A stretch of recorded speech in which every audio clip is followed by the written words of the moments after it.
नमस्कार दोस्तों, आपने कई लोगों को देखा होगा कि कुछ कहने के बाद टचवुड बोलते हैं। हो सकता है कि ये आपकी भी आदत हो, लेकिन क्या आप जानते हैं टचवुड क्यों करते हैं और ये कितना असरदार है और इसके फायदे और इसका सही तरीका क्या है? अगर नहीं जानते तो इस वीडियो को अंत तक जरूर देखें। टचवुड का हिंदी मतलब होता है लकड़ी छूना। माना जाता है कि वृक्षों पर आत्माओं का निवास होता है।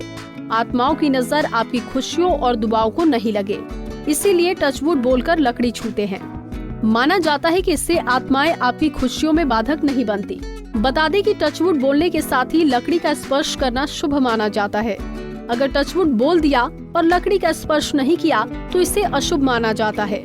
आपकी जानकारी के लिए बता दें, टचवुड बोलने के बाद चंदन, रुद्राक्ष, तुलसी का स्पर्श करें तो ये अधिक शुभ फलदायी माना जाता है।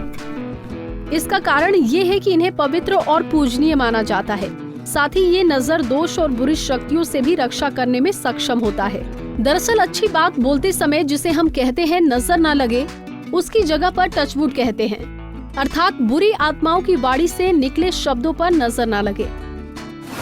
टचवुड सिर्फ बोलने से काम नहीं चलता, बल्कि वुड यानी कि लकड़ी का स्पर्श भी जरूरी होता है। इसके बगैर बोलना अधूरा है।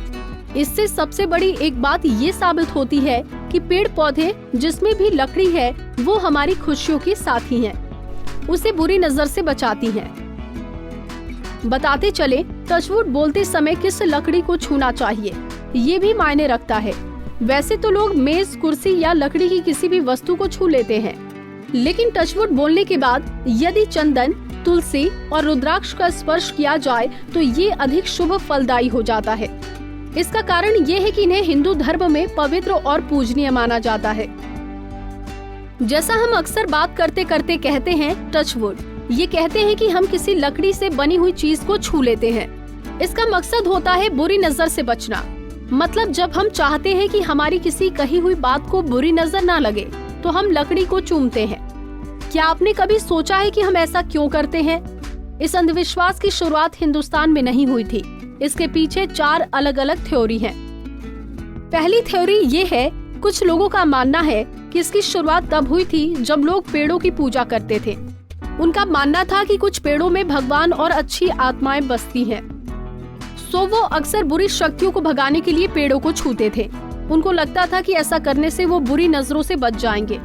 इन्हीं में से कुछ लोग ये भी मानते थे कि लकड़ी छूने से आप भगवान को थैंक यू बोल सकते हैं, हर उस अच्छी चीज के लिए जो आपके साथ हुई है। द गुड लक बुक के पुराने जमाने में लोग बुरी आत्माओं को भगाने के लिए लकड़ी छूते थे। कुछ समय के बाद इसने अंधविश्वास का रूप ले लिया। वो इसे अच्छी चीजों के लिए भी इस्तेमाल करने लगे।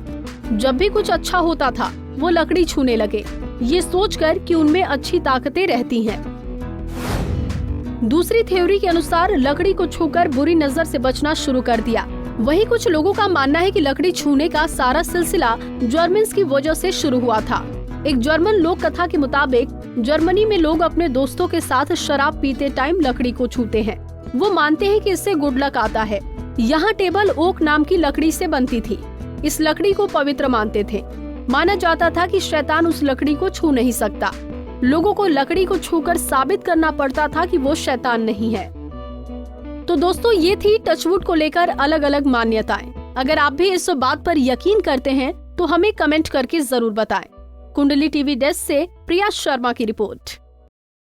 इसी तरह की और भी जानकारी लेने के लिए हमारे चैनल को सब्सक्राइब करें और नई वीडियो की नोटिफिकेशन के लिए बेल आइकॉन दबाएं। अगर आप ये वीडियो फेसबुक पर देख रहे हैं तो वीडियो को लाइक और शेयर करें। साथ ही अपनी राय कमेंट बॉक्स में जरूर बताएं। धन्यवाद।